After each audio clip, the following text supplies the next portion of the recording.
Je vous fais un petit retour de lecture sur ce livre, Le mur invisible de Marlène Haushofer. C'est un de mes élèves qui m'en a parlé. Bruce, merci de m'en avoir parlé. Il m'a donné envie de le lire. Alors là, j'ai fait une expérience un peu particulière parce que très souvent on me parle de livres et pour savoir si ça peut me plaire, je vais essayer de voir un extrait sur Internet ou quand il y a une lecture audio d'un petit extrait, je l'écoute pour voir si ça peut fonctionner. C'est ce que je fais un petit peu aussi avec ces vidéos, hein. Je vais vous lire des extraits du livre et comme ça, vous pouvez vous rendre compte, est-ce que ça va vous plaire ou pas?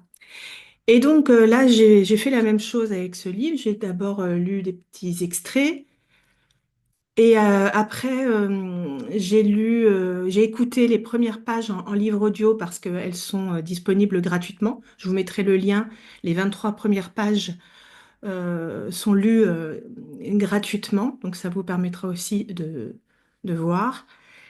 Et aussi, j'ai pris le livre et j'ai regardé le film parce qu'il y a une adaptation euh, dans un film qui s'appelle Der Wand, hein, le mur en allemand, Der Wand. Et donc, c'est tout ça un petit peu en même temps. C'est vrai qu'en général, on dit qu'il faut d'abord lire le livre et après regarder le film.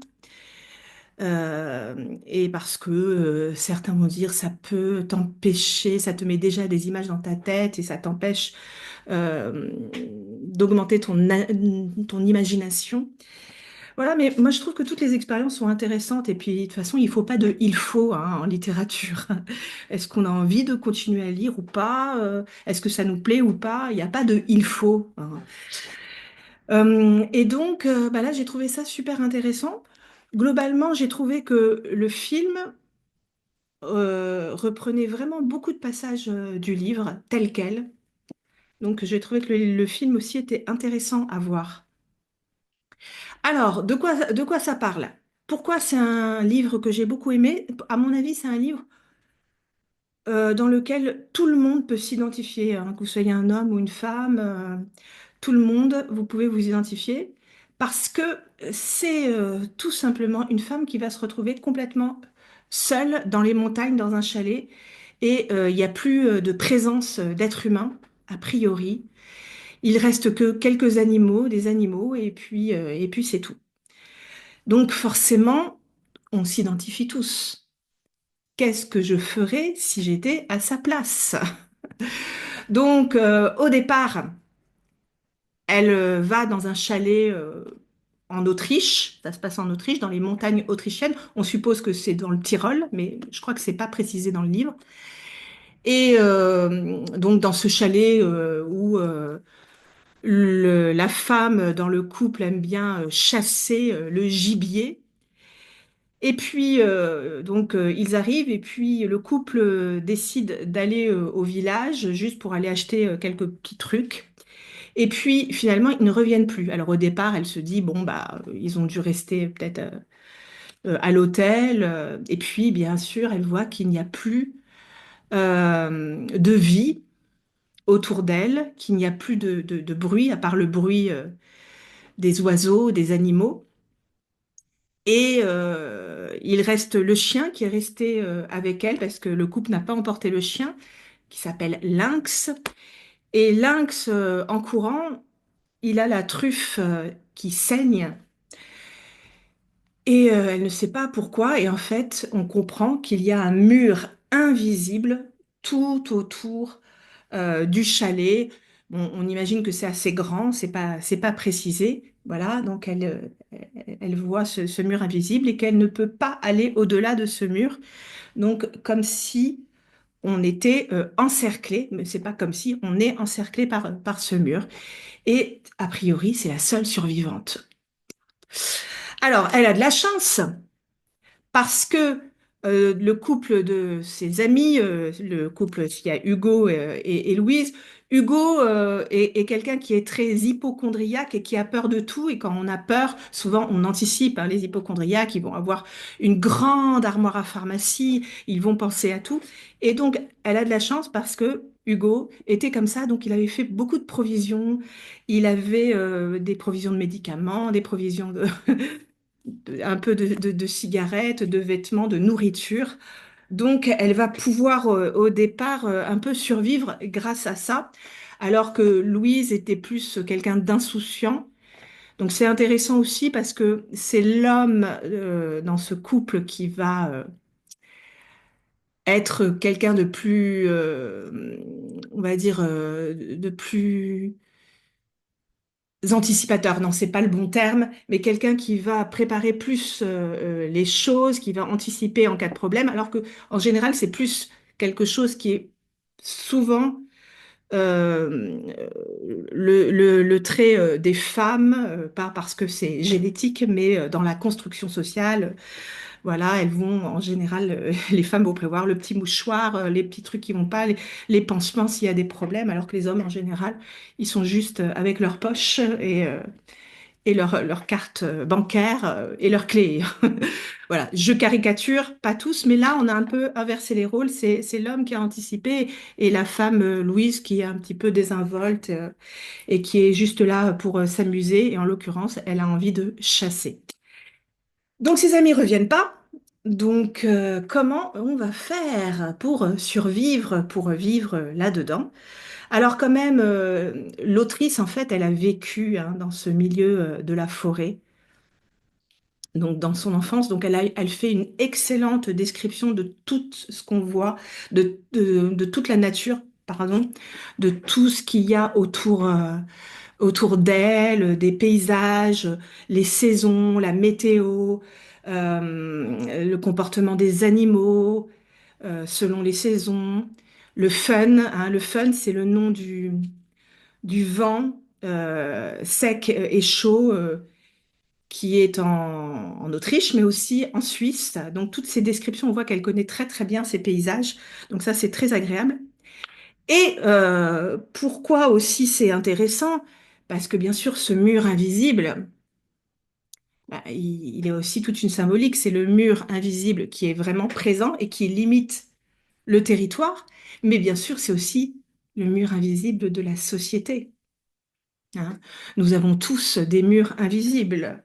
Donc, bien sûr, en tant que femme, on a beaucoup de murs invisibles, les fameux plafonds de verre, par exemple.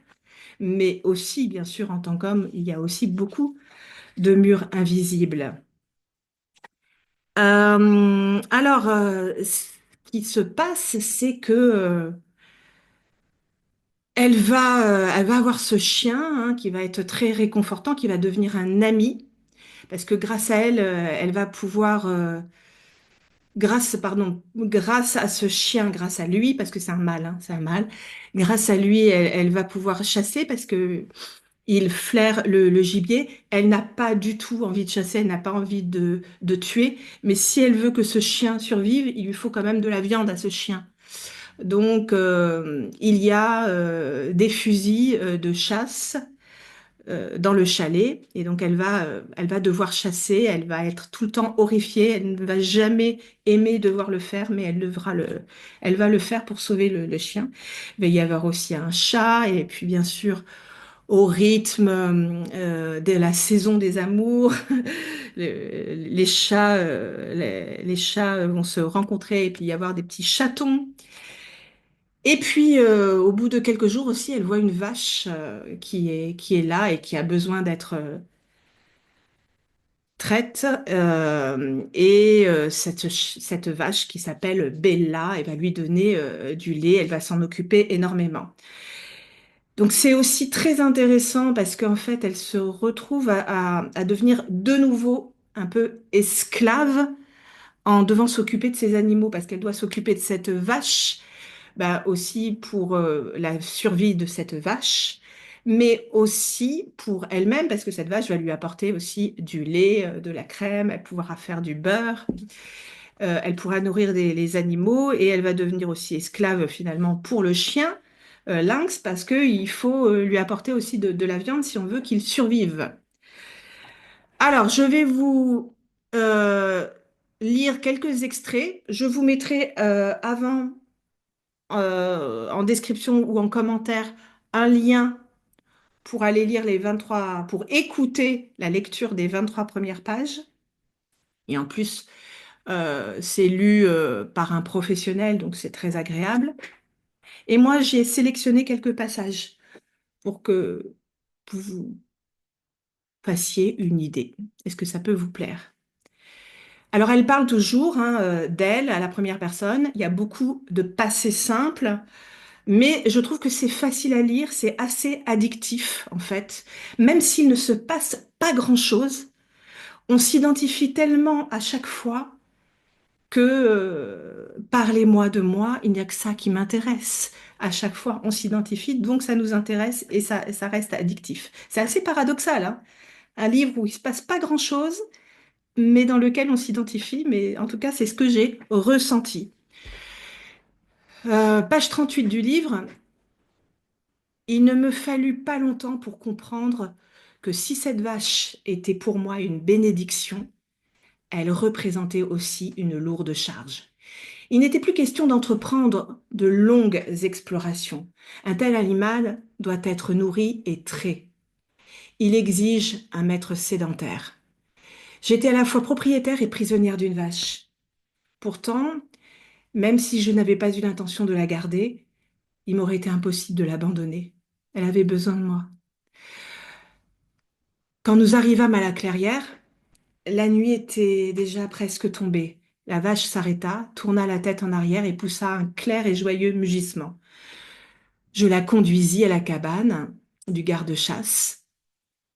Elle ne contenait que 2 lits, une table, un banc et un poêle.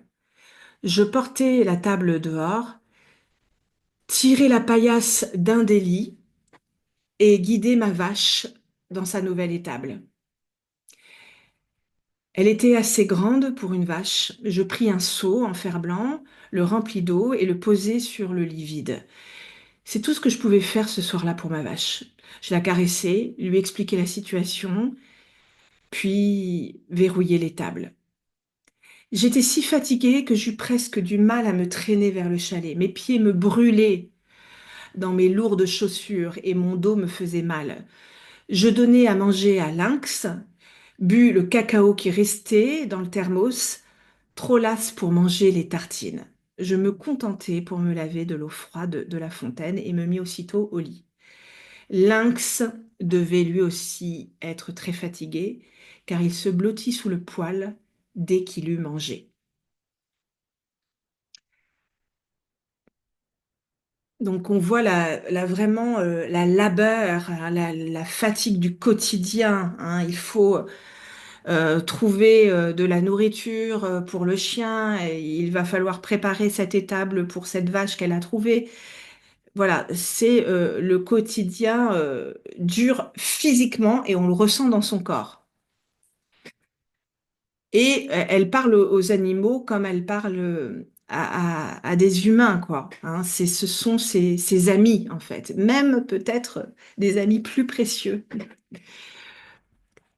Ce 10 mai, en me réveillant, je pensais à mes enfants, comme à des petites filles qui trottinaient main dans la main sur le terrain de jeu. Les 2 autres, à peine adultes, plutôt désagréables, peu aimantes, querelleuses, que j'avais laissées en ville, étaient devenues tout à fait irréelles. Ce n'était pas leur mort que je pleurais, mais uniquement celle des enfants qu'elles avaient été de longues années auparavant. Il est probable que ça paraît très cruel, mais je ne vois vraiment pas à qui je devrais encore mentir aujourd'hui. Je peux me permettre d'écrire la vérité. Tous ceux à qui j'ai menti pendant ma vie sont morts. Grelottante dans mon lit, j'envisageais toutes les possibilités qui me restaient. Je pouvais me tuer ou chercher à creuser un passage sous le mur, ce qui n'était sans doute qu'une façon plus pénible d'arriver au même résultat. Et bien entendu, je pouvais aussi rester ici et essayer de survivre. Je n'étais plus assez jeune pour envisager sérieusement le suicide. C'était surtout la pensée de Lynx et de Bella qui me retenait, et aussi une sorte de curiosité. Le mur était une énigme, et j'ai toujours été incapable d'abandonner une énigme dont je n'ai pas trouvé la solution. Grâce à la prévoyance de Hugo, je possédais quelques provisions qui suffiraient pour passer l'été. Une maison, pardon, du bois pour toute une vie, une vache qui était elle aussi une énigme non résolue et qui attendait peut-être un veau. Voilà, donc vous voyez, même s'il ne se passe pas grand-chose, on se met complètement à sa place. Moi, qu'est-ce que je ferais? Est-ce que je penserais au suicide? Est-ce que j'essaierais de creuser sous ce mur invisible? Est-ce que j'essaierais de survivre? Mais il y a ces animaux, qui ont, cette réalité autour de moi, ces animaux qui ont besoin de moi. Qu'est-ce que je ferais? Autre passage que j'ai sélectionné. Lynx, hein, Lynx, c'est le chien, je vous rappelle. Lynx était joyeux et excité par cette promenade nocturne. Je montais d'abord à la cabane, qui se trouvait encore sur le district de chasse de Hugo. Le chemin était en bon état et la lune répandait assez de clarté. Je n'ai jamais eu peur de la nuit. Je n'ai jamais eu peur la nuit dans la forêt, alors qu'en ville, je ne me suis jamais sentie tranquille. Pourquoi en était-il ainsi, je l'ignore. Sans doute parce que dans la forêt, je n'avais pas peur de rencontrer des hommes. La montée dura presque 3 heures. Quand j'émergeais de l'ombre des arbres, la petite clairière m'apparut sous la lumière blanche avec en son milieu la cabane. Je remis l'examen de la cabane à mon retour et m'assis sur le banc qui se trouvait devant moi pour me reposer, boire quelques gorgées du thermos. Il faisait beaucoup plus froid qu'au fond de la vallée, mais peut-être cette impression n'était-elle due qu'à la froide lumière blanche. Vous voyez, là, ce passage, ça m'a fait penser aussi à un sondage où on a interrogé des femmes, ça fait pas si longtemps, de quoi ou de qui avez-vous le plus peur, d'un ours ou d'un homme dans la forêt? Et bien sûr, les femmes ont toutes répondu, on va dire en majorité, elles ont répondu, j'ai plus peur d'un homme dans une forêt que d'un ours.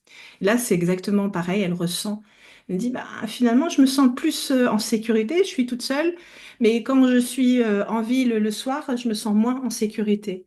Hein, parce que bah, toutes les femmes de cette société, on apprend dès le plus jeune âge que un homme peut nous agresser. Voilà, c'est ça fait partie de l'éducation. Et souvent, j'aime bien dire que le jour où vous permettrez, où votre fille pourra aller avec trois inconnus garçons dans une voiture sans avoir peur, je dirais que là, les choses auront vraiment changé. Mais pour l'instant, on est loin, loin de ça. Donc, on voit aussi un roman qui peut être considéré comme féministe quelque part. Je continue les extraits que j'ai sélectionnés. Page 71, un petit paragraphe. Pendant le long chemin du retour, je repensais à ma vie passée qui m'a paru insuffisante à tout point de vue. J'avais réalisé bien peu de ce que j'avais voulu. Et quand j'étais parvenue à réaliser quelque chose, je n'en voulais déjà plus. Il en allait probablement de même pour tous mes semblables. C'est ce que nous évitions d'aborder quand il nous arrivait de parler ensemble. Voilà, on voit la vie qu'elle avait avant, la vie un peu traditionnelle, et une vie qu'on subit plutôt qu'une vie qu'on vit réellement avec les contraintes de la société. Donc le fait d'être seule dans la forêt, elle peut enfin finalement penser à elle, réfléchir. C'est beaucoup plus riche comme vie, beaucoup plus riche intérieurement en tout cas. Et les grandes questions sont présentes, les questions essentielles de la vie sont présentes. Autre passage que j'ai sélectionné, dans la cabane, là-haut, je trouvais sur la table deux journaux datés du 11 avril. Un billet de loterie rempli, la moitié d'un paquet de cigarettes bon marché, des allumettes, une bobine de fil, six boutons de culotte et deux aiguilles. Les dernières traces laissées par le garde-chasse dans la forêt. Mon devoir aurait été de jeter ces objets sans valeur dans un feu flamboyant. Le garde était un homme convenable et honnête. Il n'aurait jamais plus, il n'aura jamais plus son pareil jusqu'à la fin des temps. Je n'avais pas assez fait attention à lui. Un homme à l'air chagrin, d'âge moyen, imberbe, et pour un chasseur d'une pâleur peu naturelle. Le plus remarquable chez lui étaient ses yeux vert-gris dont la vue était particulièrement perçante, ce qui était pour cet homme modeste un grand objet de fierté. Il n'acceptait de se servir des jumelles qu'avec un sourire méprisant. Hein. Vous savez, les jumelles, c'est pour voir au loin. C'est ça qu'on appelle des jumelles, mais c'est aussi les twin sisters. C'est les deux, hein, en français. Alors,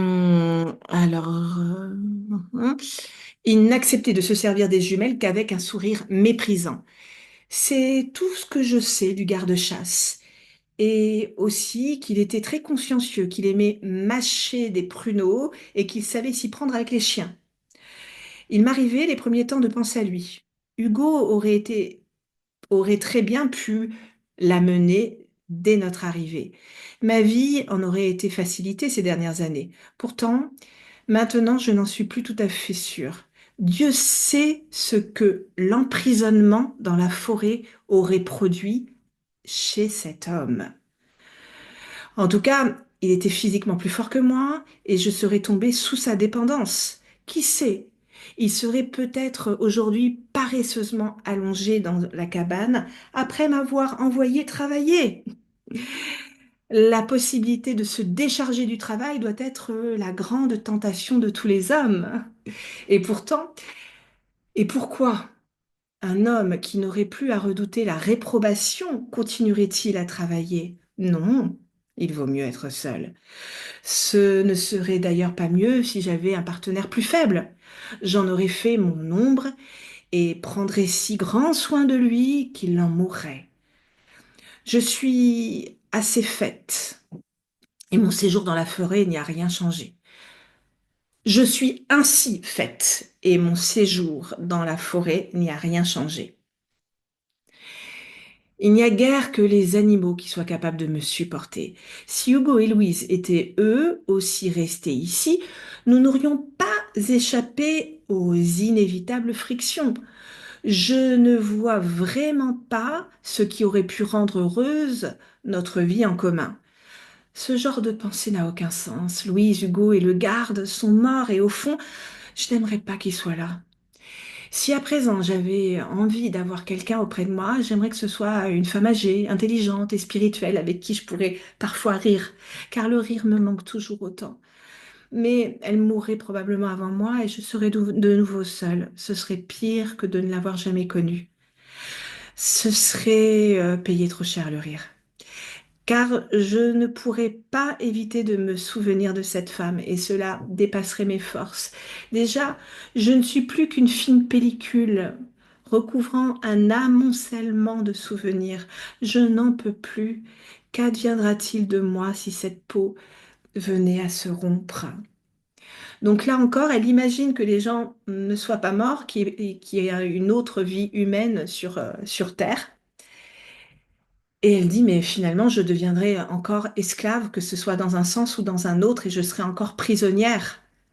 Voilà, s'il restait un homme, il essaierait au maximum de profiter de moi, de m'exploiter.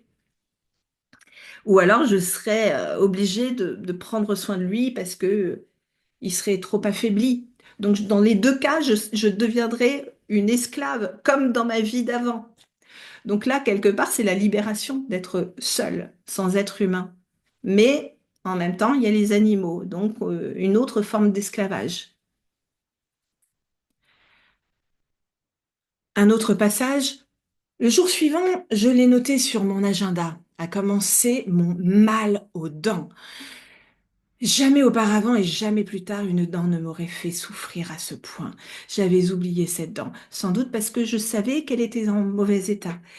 Elle avait été creusée puis refermée par un pansement et le dentiste m'avait recommandé de revenir sans faute 3 jours après. Les 3 jours étaient devenus 3 mois. Je recours à un grand nombre de calmants de Hugo et le troisième jour, je me sentais si engourdie que j'eus beaucoup de mal à accomplir mes tâches habituelles.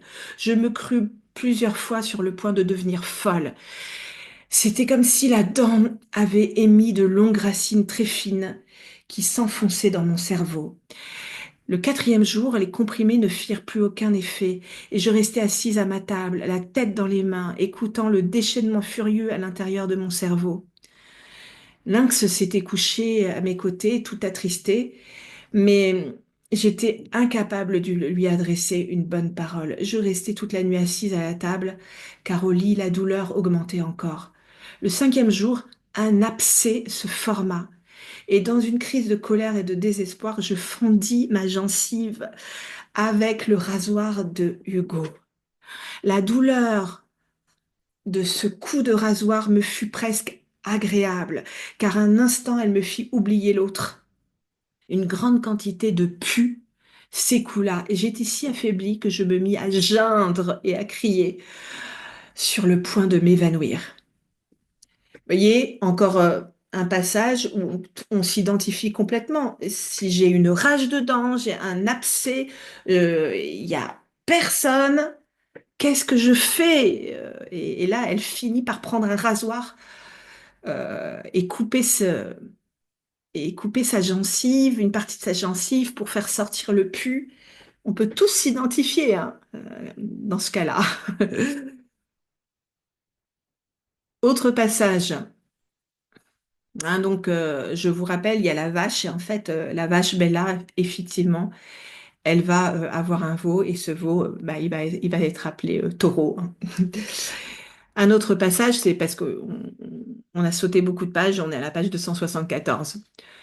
On ne pouvait vraiment pas parler de repos hivernal. J'avais toujours aimé les bêtes, mais à la manière superficielle des citadins. Et quand soudain je me mis à dépendre entièrement d'elle, tout devint différent. On raconte que des prisonniers ont réussi à apprivoiser des rats, des araignées et des mouches. Je pense qu'ils n'ont fait que se plier à leur situation. Les barrières entre les hommes et les animaux tombent très facilement. Nous appartenons à la même grande famille et quand nous sommes solitaires et malheureux, nous acceptons plus volontiers l'amitié de ses cousins éloignés. Ils souffrent comme nous si on leur fait mal et ils ont, comme nous, besoin de nourriture, de chaleur et d'un peu de tendresse. Voilà, c'est même si on n'est pas à fond sur les animaux, eh bien, dans cet environnement, on est obligé euh, d'aimer les animaux, on est obligé de les apprécier parce que c'est les seuls qui peuvent vraiment nous aider. Là, en l'occurrence, la vache qui va donner du lait et le chien qui permet de trouver des choses dans la forêt avec son flair. Il permet plus facilement de trouver la venaison, le gibier à abattre. Donc, les animaux deviennent vraiment ses amis et aussi les personnes, j'ai dit les personnes, les êtres vivants qui lui permettent de survivre. Voilà, donc un livre très intéressant. Il y a plein de descriptions de la nature, comme je vous l'ai déjà dit. Euh, elle doit bien sûr couper l'herbe, faire du foin pour sa vache, hein, la fenaison. Elle doit abattre des branches, faire des bûches pour avoir du feu, alimenter la cheminée en permanence. Elle est obligée d'anticiper parce qu'on est à la montagne aussi, donc l'hiver est rude. Il y a plein de périodes difficiles, donc on ne peut pas sortir tous les jours pour aller chercher à manger. Donc on la suit dans la forêt, elle essaie de repérer des endroits pour que la vache puisse brouter. On voit tout ça. Euh, alors c'est intéressant parce que j'ai vu que en français de Suisse, le feun, hein, ce vent chaud et sec, c'est aussi le nom qu'ils donnent au sèche-cheveux. En même temps, c'est logique parce que c'est chaud et sec comme un sèche-cheveux. Donc en Suisse francophone, ils appellent ça le feun. Bien sûr, on a considéré que c'était l'un des premiers romans ou le premier roman écoféministe. Voilà ce qu'on pourrait. Alors, l'écoféminisme, ça représente beaucoup de choses, mais on pourrait dire en gros que on fait un parallèle entre la destruction et l'exploitation de l'environnement par l'homme, l'homme avec un petit h, et avec l'oppression des femmes par les hommes.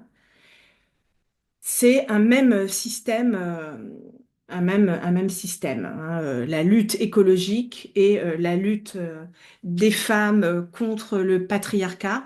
On est dans un même système. Et effectivement, dans le livre, en fait, il va y avoir un moment un homme qui apparaît. Elle a été, je sais plus, fauchée des champs. Elle s'est occupée de la nourriture parce qu'elle va planter des haricots, des pommes de terre. Elle travaille tout le temps. Et là, elle avait laissé la vache paître avec son veau, euh, taureau. Et en fait, un homme est arrivé et a tué le veau comme un dératé, en faisant en plus souffrir au maximum l'animal.